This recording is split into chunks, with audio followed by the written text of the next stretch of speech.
UP की राजनीति में एक बड़ा संगठनात्मक फैसला लगभग तय हो चुका है। बीजेपी को मिलने जा रहा है नया प्रदेश अध्यक्ष और ये नाम है पंकज चौधरी। एक ऐसा नेता जिसने पार्षद से लेकर केंद्र सरकार के मंत्री तक का सफर तय किया है और अब यूपी बीजेपी की कमान संभालने जा रहा है।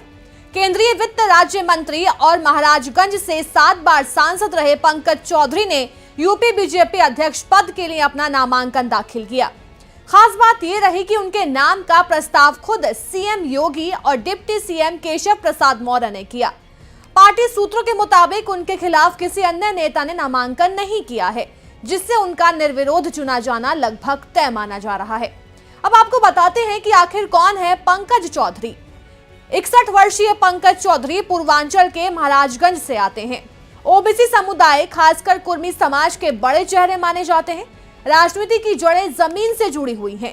मां उज्जवल चौधरी महाराजगंज जिला पंचायत अध्यक्ष रही हैं। पंकज चौधरी ने गोरखपुर यूनिवर्सिटी से ग्रेजुएशन किया। राजनीति में कदम नगर निगम से रखा है। पंकज चौधरी गोरखपुर नगर निगम से पार्षद चुने गए। 1991 तक वो नगर निगम में सक्रिय रहे और एक समय डिप्टी मेयर भी बने।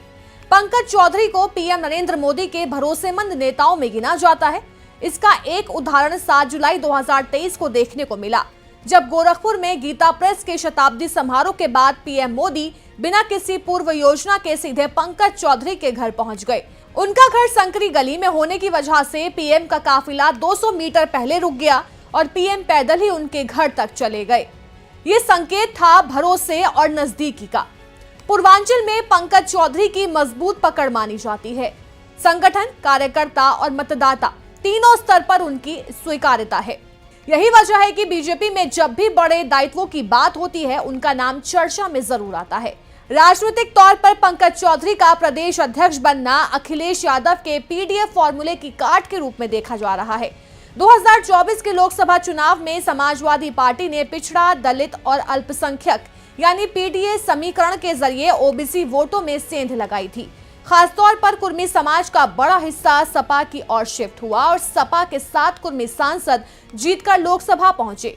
यूपी में कुर्मी समाज की आबादी करीब 7 से 8% है, लेकिन प्रभाव 48 से 50 विधानसभा सीटें और 9 से 10 लोकसभा सीटों पर निर्णायक है। ये समुदाय पूर्वांचल, अवध, बुंदेलखंड और रुहेलखंड चारों क्षेत्रों में फैला हुआ है। बीजेपी के पास इस वक्त मजबूत कुर्मी नेतृत्व की कमी मानी जा रही थी, जिसे अब पंकज चौधरी के जरिए भरने की कोशिश है। पंकज चौधरी को अध्यक्ष बनाकर बीजेपी गैर यादव ओबीसी वोटों को एकजुट करना चाहती है, ठीक उसी तरह जैसे बिहार में भाजपा जेडीयू ने किया था। साथ ही दलित वोटों में भी 21% हिस्सेदारी को मजबूत करने के संकेत मिल रहे हैं। यानी कुल मिलाकर पंकज चौधरी का यूपी बीजेपी अध्यक्ष बनना सिर्फ संगठन बदलाव नहीं है, बल्कि 2027 की तैयारी का बड़ा सियासी दाव है। पूर्वांचल, ओबीसी और कुर्मी समाज तीनों को साधने की कोशिश अब संगठन के शीर्ष स्तर पर दिखाई दे रही है। अब देखना यह होगा कि पंकज चौधरी संगठन को किस दिशा में ले जाते हैं और क्या ये दाव पीडीए राजनीति की काट बन पाता है या फिर नहीं।